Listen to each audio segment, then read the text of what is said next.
Hello, everyone, and welcome to the sixth edition of the online career guidance program. It amazes me we are number six, and we have one more to go next week.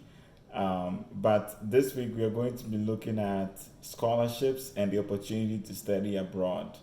I've enjoyed myself in the past 5 weeks, and I'm sure you have as well.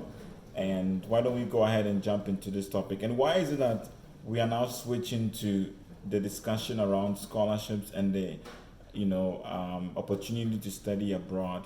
The reason is we've spent the last 5 weeks, the last five Fridays, essentially talking about, how you can build up yourself and prepare to enter the job market and really start a career, right? Get a job. But not all of you are going to, end up getting a job. Not all of you are going to want to, start your career now. Maybe you want to, further your education. Some of you also want to become entrepreneurs, which is a topic we'll look at next week.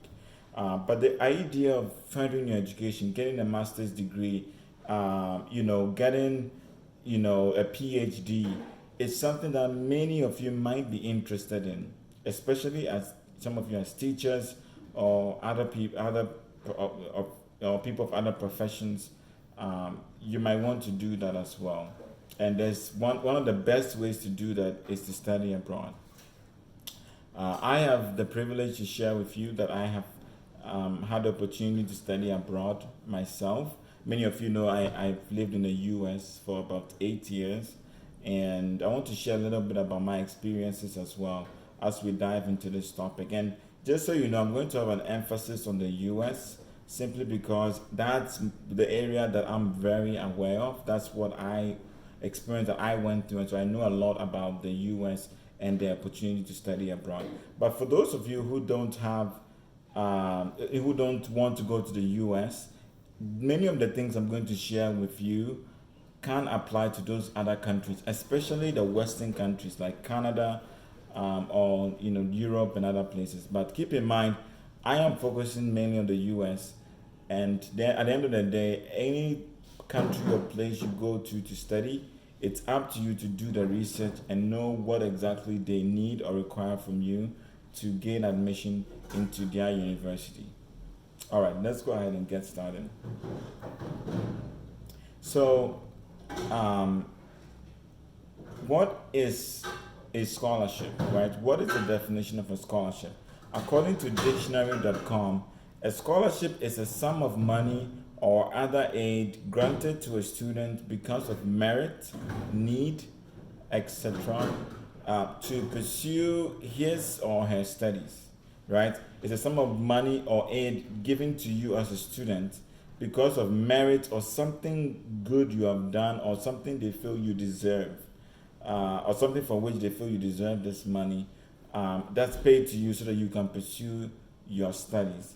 Also keep in mind CAPEX, which is a company helping students to go get into college in the US, right, states that scholarships are financial aid awards designed to help students pay for an undergraduate degree. It can also be graduate, by the way, but they are saying mainly undergraduate degrees. Sometimes a scholarship is a one-time check. Other school scholarships are renewable and provide money for students each semester or school year. These awards differ from school, or let me say student loans, in that they don't have to be repaid, right? If you look at that last statement, scholarships are different from student loans because they don't have to be repaid. If you live in the US, we are all in Ghana, but if you had been living in the US, there's something called student loans, which a lot of people actually go in for, so that they can be able to go to school and then they pay it later after they've graduated and they've gotten a job. For scholarships, when you're granted that money, you're granted that aid, you don't have to pay it back. It's a gift to you. And sometimes they might require you to have a certain GPA, keep a certain level of performance. But once you are hitting that performance level, the money is yours. You don't have to repay. Let's look at another website that is also dedicated to helping students understand more about scholarships in the US. It's called the Scholarship System. And what it does is I'm going to share with you a few points about things you should keep in mind about scholarships, especially in the US, right? So the first thing is the scholarship process takes work. It takes work. I mean, I was blown away the amount of work it took for me to secure an admission to gain a scholarship at my school, which was Concordia College in Moorhead, Minnesota, in the U.S. And I did an undergraduate studies, right? I left UCC after 1 year, and I went there, and I'll talk a little bit more about the full story later. But it takes work. You have to work hard because you fill a lot of forms.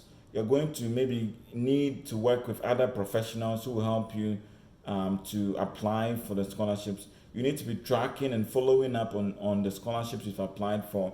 You need to be narrowing down, evaluating, thinking about, okay, if this didn't work, what will work? What else can I try? Hard work. It takes work. It's not easy to get free money.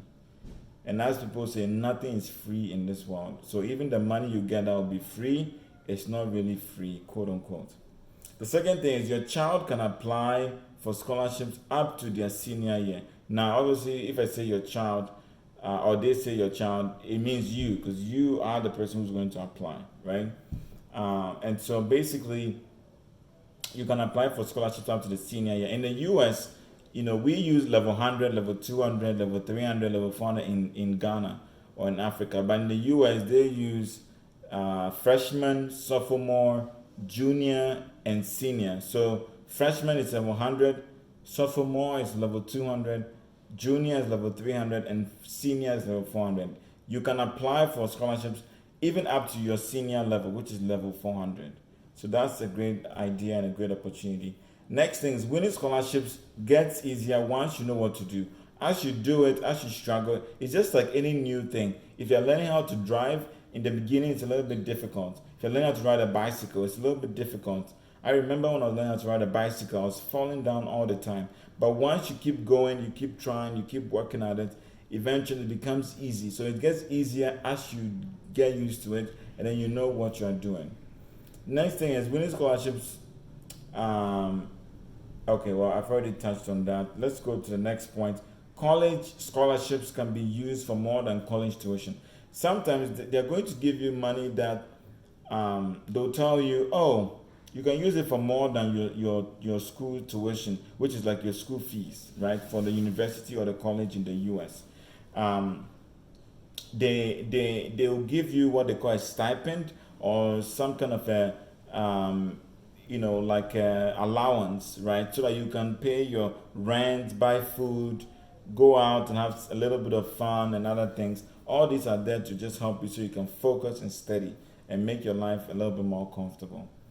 Now let's transition to the types of scholarships that we have in the world. And this is according to the US News and World Report company. I don't know if you're aware of that. It's one of the most highly regarded, journalism agencies, where you really see that they rank institutions, they provide data, they give you information on schools and colleges. So it's very well renowned. The first type of scholarship is the Academic Achievement Scholarship. And as the name suggests, it's a scholarship you apply for and you receive because you have been a hard-working student throughout your life. You have great grades, A's and A minuses, worst case, maybe B pluses. You have kept a high GPA, and you have kept high grades throughout high school, junior high. Like, you are stellar. You are ranked highly among all people or all students. You can get an academic achievement scholarship based on that. The next one is community service. And as the name suggests, it's a scholarship you apply for or receive because of your dedication to serving people in your community. Some people have served their community by organizing small groups where people meet and talk about issues in the community. Some people have dedicated their lives. They organize cleanup exercises. They go and serve at the homeless shelter. They buy food. They donate. They raise funds on GoFundMe. Like, people do things for their community. And there's nothing else that's better than being recognized for what you've done for your community, than receiving a scholarship to study abroad. The next thing is athletic achievement. Obviously, you guys are aware of Olympians, people who prepare for the Olympics. You're also aware of people who are great at sports, basketball, football, and other things. What you need to understand is some universities, some scholarships are meant for those people. If you can go and play football, in this case, I'm saying American football. Just a quick note here, our football is called soccer in the US, and they have a separate thing called football, American football, which is almost like rugby from the UK. So when I say football, I'm talking about the American football, and when I say soccer, I mean our football, right? So keep that in mind. So if you can go and play the American football for a college, or you can play basketball for the college, that is athletic achievement. Or you can do track and field, 100-meter dashes, 200-meter dashes. Look, the school will be willing to pay for you to go. You just have to find the right school, the right program, and the right scholarship. And most people have been able to do this based on athletic achievement. The next thing is unique hobbies or traits. It's a little bit out of the norm, but if you have a hobby that is great, and people have a scholarship for that, well, maybe you get it. Maybe you have a hobby of reading, and you've read thousands of books, and they are looking for someone who reads voraciously, right? You devour books, then maybe they'll have that kind of a scholarship for you as well. Now let's look at the next type of scholarship. It's called the personal background scholarship. And the U.S. News and Report says that this scholarship is a scholarship that has a mission to support traditionally underrepresented students. So in Ghana, most of us are all like blacks and Africans, right? But in the U.S., it's a multiracial, multicultural, multi-religious environment. The society is very much, diverse in a lot of ways, most places, right?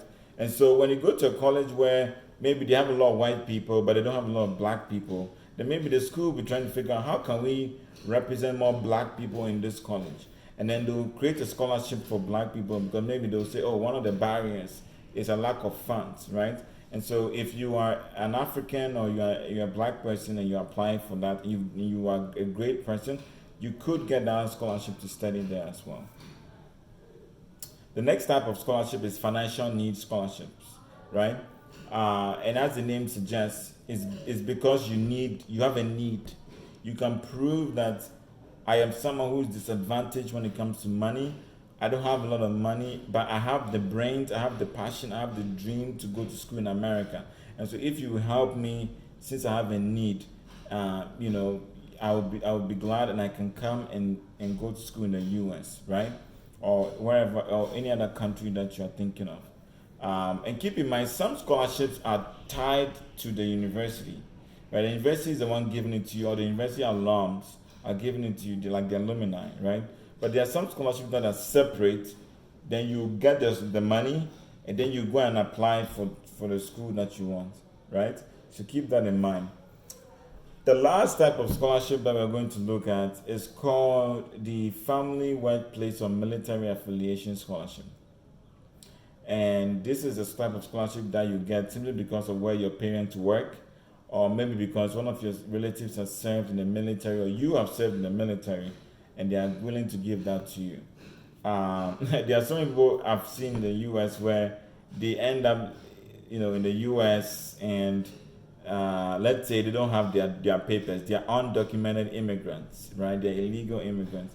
And then when they get to the end of the road, they actually join the military so that they can enjoy some of these benefits, like you get citizenship, some of them get free tuition to go to some schools, some colleges or universities. But obviously there's a price. The reason why the US is giving you that is because when you're in the military, you're saying, I'm willing to pay the ultimate price for my country. You're willing to die for the country. And so, most people come out, they're fine, they get their citizenship, and they're okay. But you never know, right? If a war breaks out right now, you're already in the military, so you can't run away.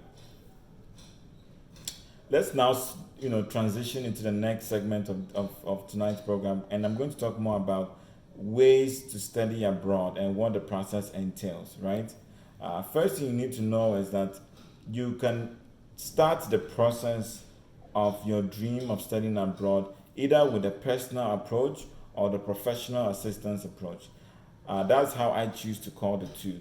The personal approach simply means that you yourself, you are willing to do the work, right? You're willing to go online, research the exams you have to take, all those tests, SAT, GRE, GMAT, TOEFL, IELTS, all these are, you're like, I'll go and research, I'll go and apply for it myself, I'll pay the fees, I'll research and learn, I'll download the books, the questions and answers, I will do this all by myself and my family, right? I've seen someone who has done this before. He got to the US. So it's cheaper when you do that because you're not paying a consultant, you're not paying a school, you're not paying someone to help you. But with the professional assistance approach, you are asking a professional who has helped so many people to go abroad to come to help you to prepare, teach me, mentor me, show me what I need to do.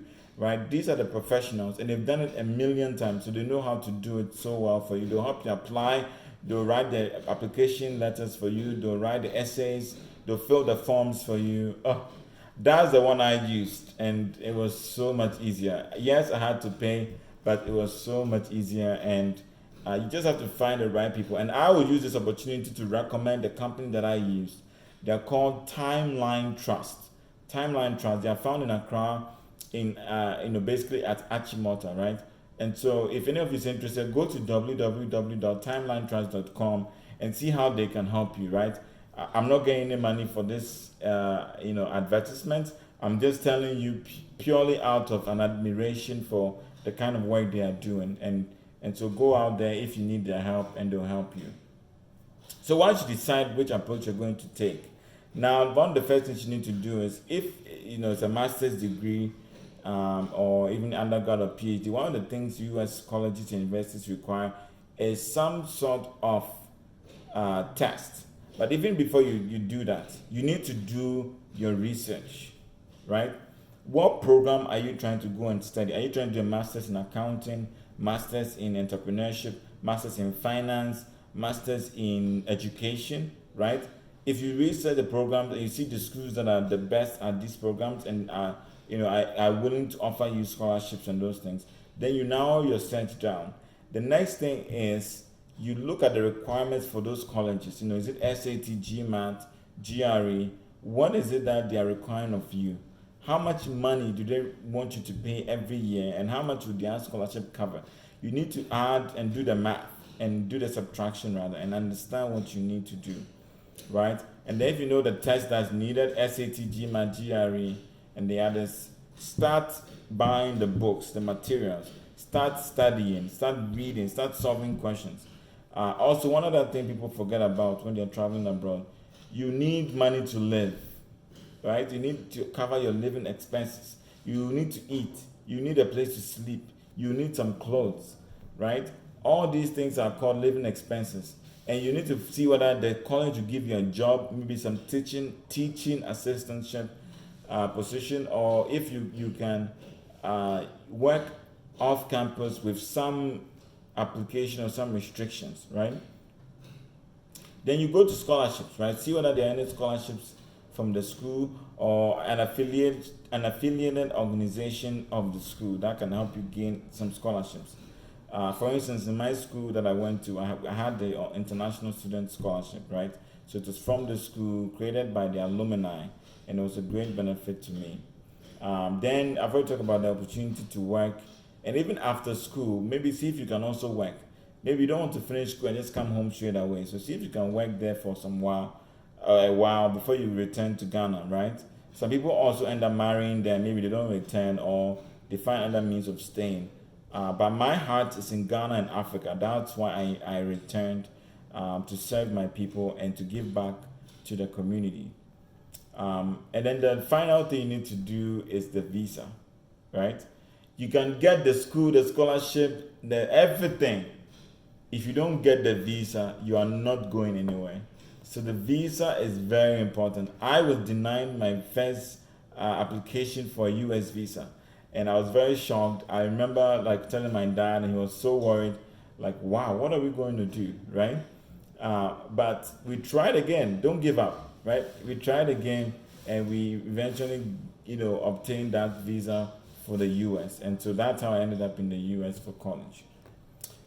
Next thing I'll share with you after running through those steps is study and take the test, right? If there's SAT, GMAT, GRE, make sure you do that. Then use the results to apply for scholarships, right? And college admission.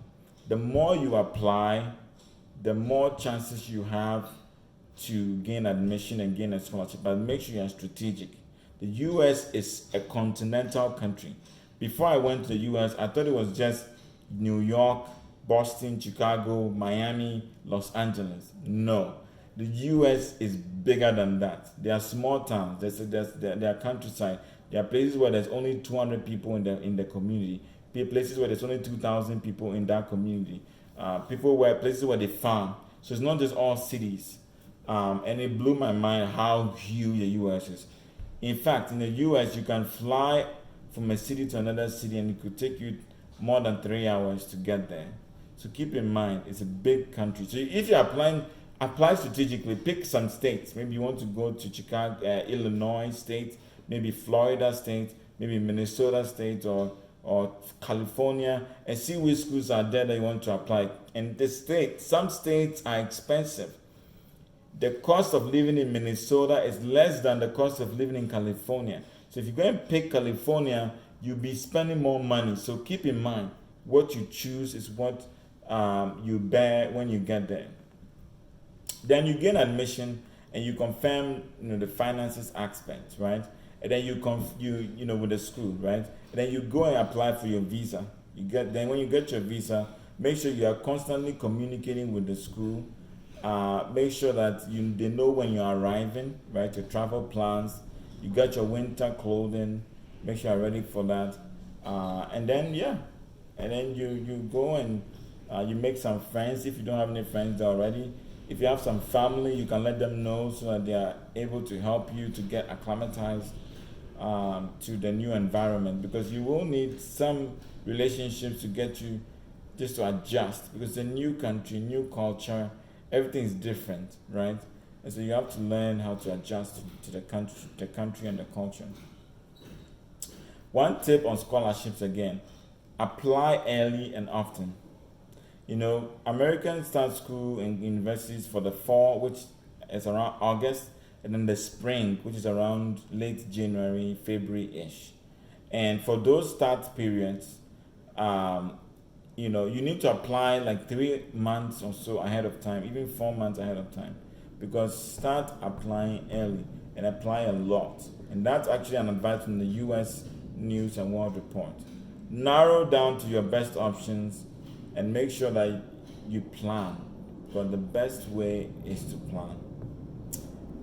Another thing: never give up. As Winston Churchill famously said, never give up. And when you get there, never give up as well. There will be challenges on your way to getting there.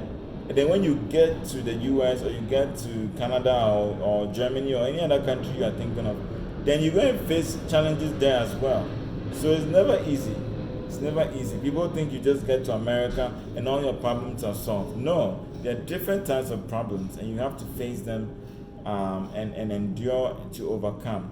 One of the things that we don't think about as Africans is, and you've seen, the whole protest with George Floyd and everything, there is some racism in America, right? It's a racial problem in America, and not all white people are bad, right?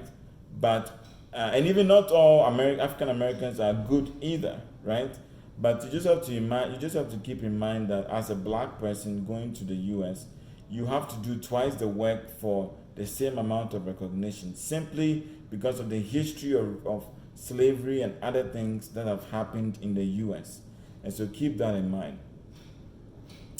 One of the things that will also help you a lot is mentorship and guidance. And I told you, you can either choose the personal approach or the professional assistance approach.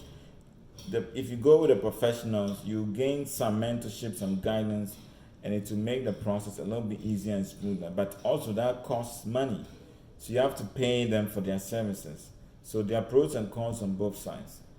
Let me share with you quickly a little bit about my story, right? And then we'll wrap it up with some of the common questions and the reasons why studying abroad is great. So as I said, I benefited from the professional assistance approach. I worked with Timeline Trust. My brother was already in the US, so he encouraged me to take the SAT. I was studying for it, and I took it twice while I was in UCC, right? So I was at UCC for 1 year, but I was studying at the same time for my SAT.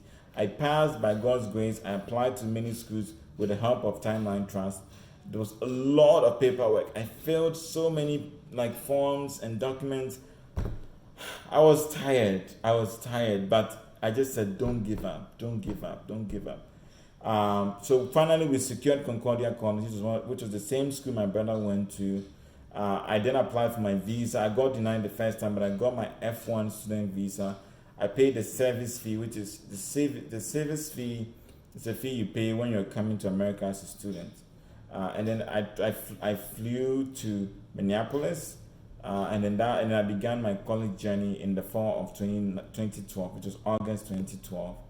I stayed strong, persevered throughout the years. It's been 8 good years, and now I'm back home after working in the US for close to 4 years as well. So 4 years in school, 4 years at work gave me 8 years, and then I returned home because I wanted to come back now and work and serve Ghana.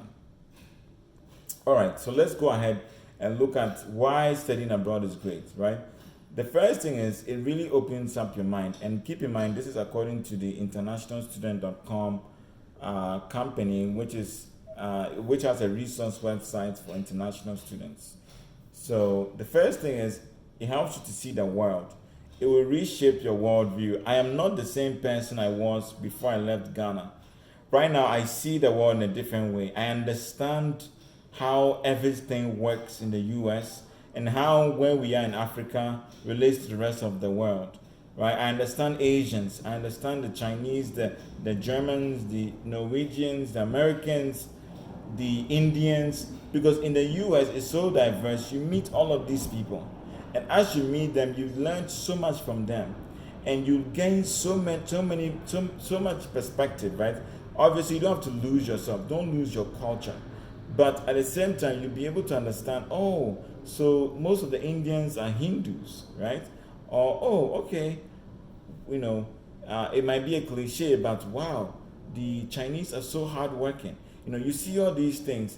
And funny enough, I met some other Africans who looked at Ghanaians and they were like, wow, we really respect you guys. Like, you Ghanaians, you guys are so amazing. You come here, you work so hard, you build a better life for yourselves. And I was sitting there like, wow, people respect us from Africa like this. Like, I met a guy from Congo. He was respecting us so much. I was like, we ourselves don't even appreciate ourselves that much, right? So that's an interesting fact I wanted to share with you.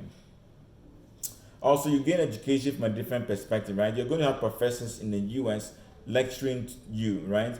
Versus Ghanaian professors. So you can balance the two and see how the differences are. Oh, okay, this is how the Americans teach. And you can see, okay, this is how Ghanaians teach. And you see the difference. It's a new culture, so you take it all in, right? You have a shock at first, but after some time, you get used to it. I remember the first meal I had at the college, right? I went to the cafeteria or the dining hall, and I was trying to eat, and I just saw corn, mashed potatoes, and ham. Ham is a type of meat. And I was like, what is this thing, So it was really difficult to adjust to the food. But I kept my mind open. Keep your mind open. The people who are able to bend the most, the people who are able to readjust the most, the people who are nimble and quick, they are the ones who will succeed. Also, it helps you to hone your language skills, right? Obviously, my English has gotten a lot better since I went to the US, right? It has Americanized in a way as well. So most people might hear my accent and they might wonder, oh, I thought he's Ghanaian. Why is he talking like this, right? It's simply because of the US and the experience I've had there that has helped me to hone my language skills in the way I have. Career opportunities, right? I worked at 2 Big 4 firms in the US, right? If you work hard, you can get there as well. And I was able to gain that exposure simply because of the US education that I have. And the US education really helps you to go anywhere in the world and compete, that you're also a capable person to do the work. It helps you to find new interests, right? I never knew I was interested in history and interested in, traveling, road trips, until I got to the US. I've done so many road trips, crisscrossing the US, you won't believe it. And I've also had an experience of really seeing a lot of the US, like tourist attractions and other things. And I've also enjoyed watching a lot of history on Netflix, YouTube, and other places. And so I've learned a lot. I always say I learned more in the US, when I was in the US, about Ghana than I learned about Ghana when I was here. It's so funny, you know. Obviously, you make lifelong friends, right? That's the next point. So many friends you're going to make. You develop yourself personally, right? You have the exposure. You challenge yourself to do more things in the U.S. or any other country you get to. You have graduate school admissions, right? Some people finish school, undergraduate, and they're like, oh, let me do more. Let me study more in the U.S. or in Canada or any other country. Some people also do the graduate and they're like, oh, I want to do more. I want to do my PhD as well. So it's all up to you on what your plan is. Also, life experience, right? I'm able to share this story with you simply because I was in the US for 8 years. And so most people are able to share these life experiences with you because of their exposure to the rest of the world, to the US, to Germany, to China, right? All these things are important and interesting, and maybe not even just another continent. You could go and study abroad right here in Africa. You could go to South Africa. You could go to Nigeria. You could go to Uganda. You could go to Tanzania. It's all up to you. You could go to Kenya. It's all up to you on what you want to do. Let's look at common questions that people have about or common misconceptions they have about studying abroad, and then we'll quickly wrap it up and then transition to the Q&A session, right? First thing people say is it's impossible or it's just too hard to travel and study abroad. I think my experience is a testament that if you believe it, you can achieve it. Second thing is living in America is easy. It is not easy. Obviously, there are certain things that are easier. The light or the power never goes out unless there's a hurricane or some natural disaster. The systems work, right? If you apply for something, you receive feedback faster. Roads are good, right? Very hard to find a road in the US with potholes. Very, very hard. Other things are like, you can go to the shopping mall, the supermarket, do your grocery shopping, buy a car on credit, and pay it in bits and pieces, buy a house on a mortgage and other things. So there's so many things that may be better or easier, but the life itself is not easy. There's stress. Some people have anxiety. Some people have challenges with papers and documentation. Every place has its challenges. So not living in America doesn't mean all your problems are solved. Also, they don't want to return to Ghana after they get to America, right? So they don't want to return, and some of them face all kinds of issues and problems. I would say make sure you do the right thing. If you're out of your visa status, return home and do it the right way to go back. And the other thing people say is it is fine to study what you're passionate about, but figure out how you will pay for it and how to profit from it post-graduation. That's my tip to you. You want to go and study what you're passionate about. Maybe you're passionate about dancing. You're passionate about event organization. You're passionate about home decor and other things. If you're passionate about it, you can do it, but keep in mind you're paying a huge cost for this. You're going to be paying in dollars. So if you go ahead and do those passion related programs, make sure you can turn it around and make money out of it, because a lot of people are going to be looking up to you and they would have invested in you. The last thing I want to say, people say, how do I get a scholarship? Well, my answer is research and find it. If you want it, you will find it. Talk to people. Go online on the internet. Go to the agencies that are doing this. Don't go to the scrupulous ones, but go to the right people. Check and verify that they've done good work in the past, and you should be fine. All right. Thank you for your attention. We are going to transition to the Q&A session, and I hope this has been helpful to all of you. Thank you. Take care.